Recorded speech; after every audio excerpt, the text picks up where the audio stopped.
पिछले दिनी नशे विरुद्ध एक युद्ध शुरू किया है। सारा जो साडे कोले रेडी हो गया इंफ्रास्ट्रक्चर, उस तो बाद असीं ये एक्शन लिया। मुख्यमंत्री भगवंत सिंह मान की अगुवाई वाली पंजाब सरकार ने पंजाब चों नशे नूं खत्म करन दा बीड़ा चुक्या होया। पंजाब सरकार दी नशा विरोधी मुहिम युद्ध नशा विरुद्ध विच पुलिस ने हुण तक 6545 FIR दर्ज कीतियां ने। 10,895 नशा तस्करां नूं गिरफ्तार कीता है ते नाल ही करोड़ां दी ड्रग मनी भी बरामद कीती है।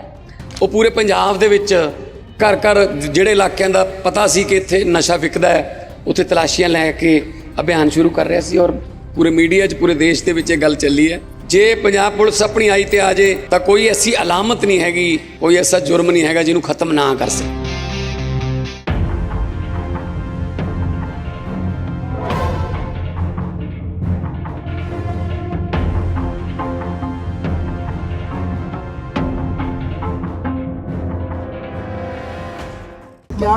देखो क्या है कि आज विश्व मधुमक्खी दिवस के रूप में सारी दुनिया में ये दिन मनाया जाता है और मधुमक्खी और किसान का डोली चामन का साथ है। कारण क्या है कि बिना मधुमक्खी के किसान की पैदावार को जो बीजारोपण होता है या जो फल लगता है उसमें उसका रोल रहता है।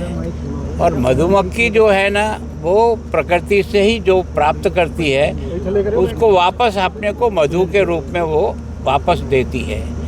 और मधु का उपयोग जो है ना वो अनादिकाल से आयुर्वेद की दृष्टि से बहुत ही महत्वपूर्ण है। शरीर के हर दृष्टि से मधु का उपयोग हम लोग करते आए हैं, इलाज के रूप में भी करते आए हैं। केंद्र सरकार ने बड़ा प्रयास किया कि अगर किसान की आमदनी को दूनी करनी है तो उसमें एक मजबूत तो पाया है, वो मधुमक्खी पालन भी है। मधुमक्खी पालन करेगा तो उसका विश्व व्यापार है आज की तारीख में, जो एक तरह से इंटरनेशनल व्यापार के रूप में विकसित हुआ है। तो उसमें किस तरह से नए नए अन्वेषण हो, नए नए कैसे इसमें मधुमक्खी पालन में व्यवस्थाएं की जाए, कैसे जो है ना बाग लगाए जाएं, ऐसे पौधे लगें जिसके कारण से फूल लगे और फूल से वो मधु प्राप्त करे और रिटर्न में हमको मधु के रूप में वापस दे।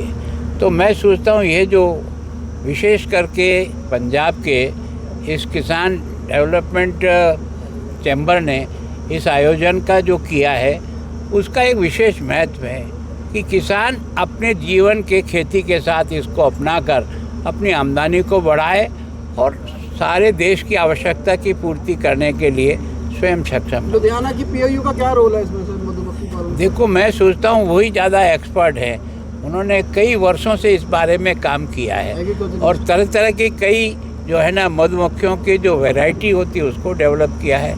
उनके फूड के लिए कौन सी चीज़ आवश्यक होती है उसको उन्होंने तैयार किया है और कैसे ये इकोनॉमिक दृष्टि से मजबूत हो सकता है उसका इनका लगातार कई वर्षों का प्रयास है। मैं तो थोड़ा सा इस बारे में थोड़ा जो पढ़ा हूँ, जिधर देखा वही जानता हूँ। ये एक्चुअल फील्ड में रह करके इस सारी बातों को समझते हैं। देखो निश्चित रूप से मैंने तो जो कुछ भी देखा है ये हरा भरा प्रदेश है, एग्रीकल्चर की दृष्टि से बहुत है। तो वास्तव में मधु को जिस प्रकार का वातावरण चाहिए वो वातावरण यहाँ है। सर विशेष पैकेज की मांग कर रही है, जो मक्खी पालक वो विशेष पैकेज की मांग कर रही है। देखो मैंने इनसे यही कहा कि आज दिन भर की आपकी जो टेक्निकल सेशन होते हैं कुछ विषय किसान की तरफ से आएंगे, उनको कहाँ कहाँ दिक्कत आ रही है, क्या चीज़ उनको और चाहिए, सरकार कहाँ मदद करे, वो सब इनसे दिन भर की चर्चा के बाद मैं उनसे मुख्य बिंदु को लूँगा और उसके बारे में मैं और केंद्र सरकार जो भी इनकी मदद कर सकते हैं कर लेंगे। सर मजीठा ਦੇ ਵਿੱਚ ਜਿਹੜਾ ਸ਼ਰਾਬ ਦੇ ਨਾਲ ਇਨਸੀਡੈਂਟ ਹੋਇਆ ਸੀ ਉਹਦੇ ਕਰਕੇ ਤੁਹਾਡੇ ਨਾਲ ਕੱਲ ਭਾਜਪਾ ਨੇ ਮੁਲਾਕਾਤ ਵੀ ਕੀਤੀ ਸੀਗੀ, ਉਸ ਨੂੰ ਲੈ ਕੇ ਅੱਗੇ ਕੀ ਕੀਤਾ ਜਾ ਰਿਹਾ ਹੈ? ਤੁਸੀਂ ਵੀ ਉੱਤੇ चिंता प्रगटाई ਸੀ। देखो मैं सोचता हूँ कि जिस तरह के जहरीली शराब के कारण से 27 लोगों की मौत हुई, इसका दुख केवल पंजाब और हमको ही नहीं है, सारे देश के लोगों ने जिनको भी इसको सुना और पढ़ा है उन सबको इसकी वेदना है कि कारण यह कि यह जो इलीगल और जहरीला शराब जो तैयार होता है उसके कारण से उन परिवारों का एक तरह सब कुछ चला गया जी जिनको शराब पीने की आदत है। लेकिन इस प्रकार की शराब बनती है, इसको देखना हम सब लोगों का दायित्व है और निश्चित रूप से इसमें जो भी जिसकी कमी रही है उसके खिलाफ भी एक्शन होना चाहिए। और दूसरा यह है कि जिन परिवारों को ये नुकसान हुआ है उनको पूरी मदद करनी चाहिए ताकि उनका परिवार आगे बढ़ सके।